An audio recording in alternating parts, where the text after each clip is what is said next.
That. In my group, MB12 Valtrex, that we were talking about, which now has 1,550 members, it's the #1 largest Yahoo group with the name Autism in it out of 2,000, and #1 out of the ones started in 2005 or later, which is just an amazing thing to me. But we also do polls in there, and one of the things it says is if your child tried Valtrex for more than the healing regression period of 20 to 40 days, did your child improve, I should say, from this therapy? And it's an ongoing poll. This was based on 104 responses, and 37% had a healing regression similar to what we saw with Ethan and then improved with Valtrex.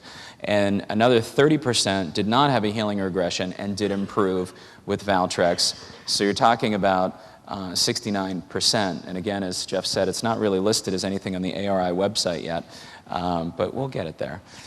He continually improved for 9 months on the therapy, and then he plateaued.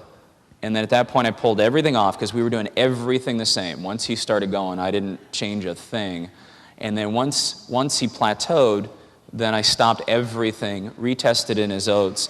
By the time we got the oats test back, he had already started going again and improving. So there was something that had changed in his body to the point of where the supplements that he was supposed to get back when we first did the oats test, his body didn't need, and not only that, were starting to work against him. So what exactly was, we don't know. I didn't go back and put him on anything else.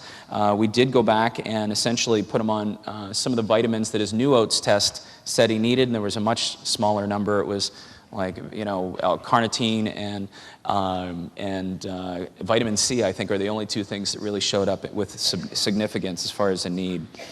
The worsening of the autistic symptoms that I described, really, if your child is autistic, they will look more autistic if you go through that healing regression. The individual things that make them look autistic worsen, which to me says we're touching right at the core of what's causing the thing to begin with. That's how it looks to me. You see these rashes. Some of them look like a little metals rash is what I call it. Some of them look like viral type rashes. Sometimes we see little pocks like varicella, which wouldn't surprise me because varicella is one of the viruses that is treatable with Valtrex. You'll see stool changes sometimes. Constipation happens. Diarrhea happens sometimes. Diarrhea in our case. Epsom salt baths will generally prevent diarrhea as well as being on the antifungals. Big mistake is to try the therapy without an antifungal and not an azole antifungal, which is like difluconazole or Spirinox. Nystatin doesn't seem to work all that well with this therapy. Some people it has, most people it doesn't. We see these huge yeast flares, which I'll talk about in a second, and the regression lasting between 20 and 40 days. I'm going to speed up my presentation from here on out because I have so many slides to get through, important stuff, and we're running out of time. This other poll is, if your child had Valtrex, did your child get a rash? This is 124 responses. Within 1 week, 36% said they got the rash. Within 2 weeks, another 15%. Within 3, 4, and only 8% after 3 weeks, and 35% said they did not.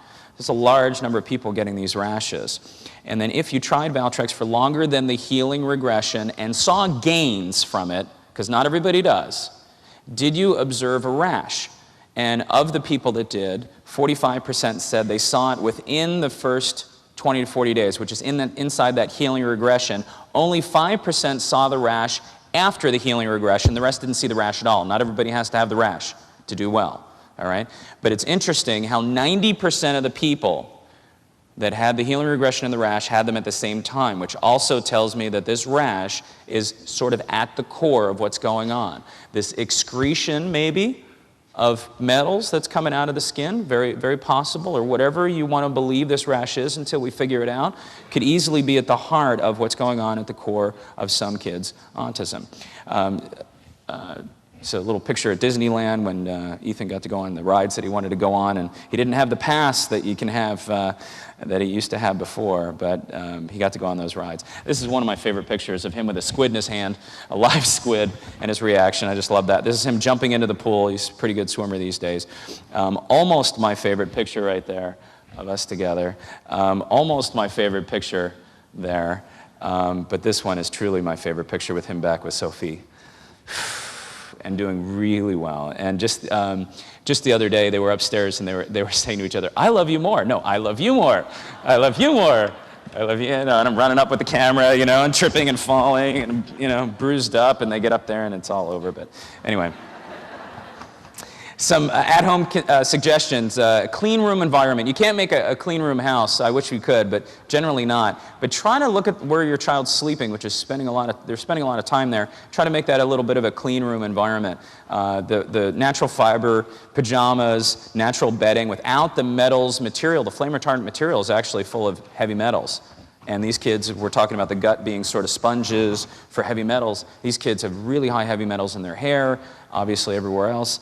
Get them out. Remove rugs, organic toothpaste. They swallow the toothpaste and it'll mess up their flora. Might as well get really simple, basic baking soda toothpaste if you'd like.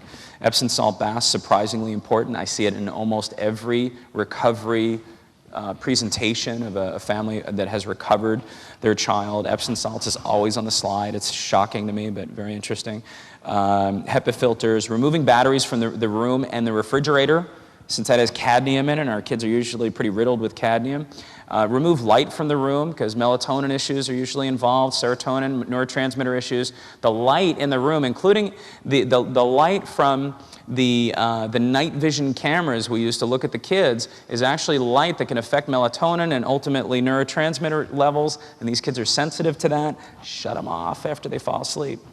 I don't know why I have this in the middle of the presentation, but stop the deodorant with the aluminum in it. Check most of your deodorants have aluminum. You guys smell pretty good. Change that. I want a smellier crowd next time, less aluminum, There's some natural ways. Get the amalgams out, organic foods, reverse osmosis drinking water. I'm not a big fan of spring water. I think spring water still has metals in it. Floor time, RDI. He did horseback riding therapy. He did RDI, and I don't want to breeze over that. Floor time and RDI did him really well. Hyperbaric oxygen therapy. Now, he was pretty much a recovered kid when we got our hyperbaric chamber for the school.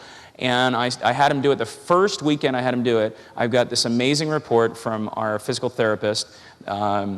It's sort of physical therapy, about his jumping and how he was jumping like he had never jumped before, attempting things that he hadn't done before because he wasn't as confident. So that changed in one weekend. The same weekend I got a horseback riding therapy report about how well he was paying attention and how he's sitting. All in the first weekend we started hyperbaric oxygen. So I think there's something to it. And juicing, I can't tell you. How do we get all the kids into my school to eat vegetables? We juice first. And we get them hooked on the vegetables by taking a handful of spinach, a couple pears, and one apple, put it in, and that's every morning to get them started, and then they'll start craving the vegetables. It works. And this is sort of my framework about what's going on. You've got fungal, bacterial issues, viral issues at the same time, and metals. And if you don't pay attention to all this along with diet and supplementation, I don't think, to me, I don't want to say this the wrong way, but I think we're going to have a much harder time getting your child back if you're not looking at the picture with this type of framework. Because if we do antiviral therapy, we see these fungal flares. If we do, some people change their diet and we reduce their fungal levels, adults, and they have these huge viral infections, people with chronic fatigue. Fascinating. These are the parents that we're also sort of coaching at the school. And then when we do fungus and viruses together, and work on those two things, we seem to see metals dumping, and I'm going to talk to you about that. Some common do's and don'ts. 3 times a day, very important for antiviral therapy. In this case with Valtrex, because the PDR half-life is 2.5 hours. And is it just viruses we're fighting? Well, my kid didn't show up with any viruses. So then the other logical things are, is there a virus we're not testing for, that we're not aware of? Is that the issue? Are the tests inaccurate? Is there something else going on? And I think that there is. Let's see. I'm going to talk about adenosine. Valtrex modulates adenosine. And adenosine is actually a very potent methylation inhibitor. It's also an anti-inflammatory. It also is involved in hypoglycemia. Your heart rhythm causes changes in the arteries, can cause vasoconstriction. It's a neurotransmitter, which is very interesting, and our kids are certainly neurotransmitter affected. Can lower glutathione and reduce most methyltransferases through the reduction of methylation. Now, for example, this is the nice oxidative stress methylation slide. Something similar to this you've seen quite often, but the area that is not in a lot of the slides is dead center in the middle, right at this box here, adenosine.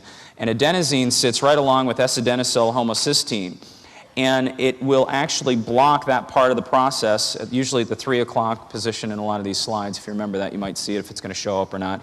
And right above that, the SAM, acetylmethionine, acetylmethylcysteine, homocysteine, if these levels are off and you have a lot of SAH, you've got an oxidative stress problem, and the whole system is kind of challenged.